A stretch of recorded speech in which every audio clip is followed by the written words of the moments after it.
Hello again and welcome to another video. I'm trying out this new recording software and Sketchpad so that I don't have to draw in a notebook and you'll actually be able to see what I'm drawing. This video is going to be on tornadoes, so that would be those things.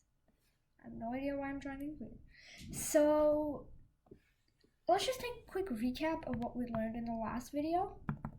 So moisture condenses into clouds from large amounts of warm air rising, called updrafts, with downdrafts countering behind them to keep things equal.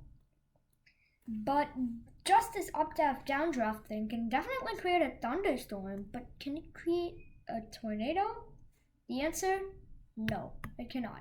You need 4 things to create a tornado. You need shear, lift, instability, and moisture. So I already explained about the moisture part with the clouds and the warm air rising into them. So we can cross that off the list. But shear is probably one of the most important parts. So wind direction and speed can change with height. You can have winds blowing this way at 35 miles per hour at the surface level. Then you have winds blowing backwards at 65 miles an hour, about 2,000 feet up in the air. You have winds blowing in a diagonal direction at 15 miles an hour, 4,000 feet up. And then you have winds blowing just straight in the other diagonal direction at 17 miles an hour, 8,000 feet up. So when you have this difference in wind speed with height and direction too, it's called wind shear.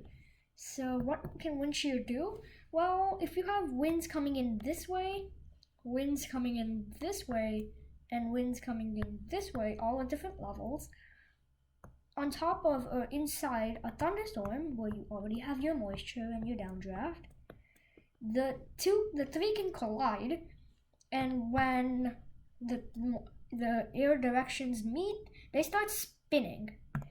They start spinning in like a barrel shape, like this. And the barrel shape sinks in and forms within the cloud, but then the updraft can knock the barrel straight upwards.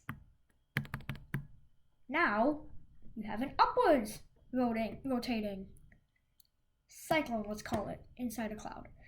And thunderstorms aren't just clouds like how I was drawing them earlier. They're more like these. That's probably what a thunderstorm looks like. So you'll have, this means that the downdraft will be on the back side, and the updraft coming sharply in on the front side. So you have the instability that created that turning motion here, which the downdraft can get caught up in and start pushing through. A wall cloud now forms from the pushing down motion, with the funnel pushing further down. And there's 2 ways it can be called a tornado. Now in this picture here, the cloud is not exactly touching the ground. It's hovering just above the ground, but it's close enough that this little house over here can get destroyed, and pieces of it will start flying around the tornado. Now that produces a debris cloud rotating around the funnel. So there's 2 ways in which a storm can be classified as a tornado. If the tornado touches the ground, or if the tornado produces a debris cloud, whichever comes first. So the shear is probably the most important part of making a tornado, except without the others, you just shear and moisture won't exactly help. You need lift and instability. well, the instability is kind of created when you get all this mixing motion, but it's also created when you have a lot of heat. So the heat rises, and now you have rising and sinking motion adding to the mixing. And the rising motion contributes to what lift, so we can cross that off the list too. And then if you have a cold air mass if you have a cold air mass trying to wrap in from the back, it creates even more instability. And that instability can add to the shear to help make the spin greater with the moisture going through it and the lift. And voila, there we go, you have a tornado. But so tornadoes can vary between very, very weak and not even touching the ground, just looking like a rope hanging from the sky, to extremely so strong it can extremely damage buildings and completely destroy houses. So scientists decided to rank them in what's called the Fujita scale.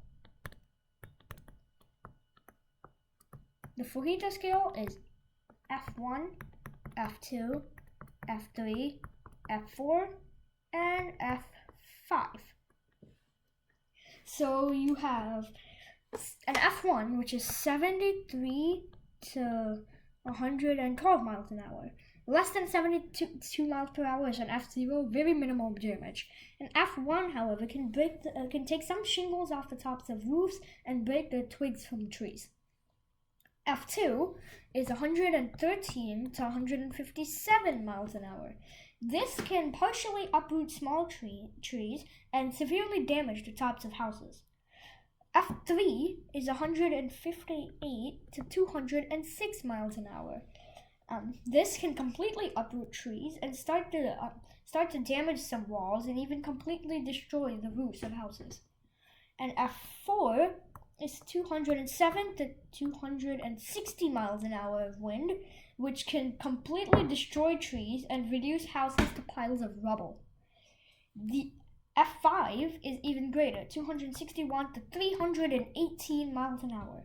This can not only reduce houses to rubble, but pick up the rubble and take it completely away until nothing but concrete foundation is left. This seemed to work for a while, except scientists later on realized it was quite a failure. The wind speeds were off, and it's no longer used. The damage potential was way overrated, so that got people scared about tornadoes. So they created the enhanced Fujita scale.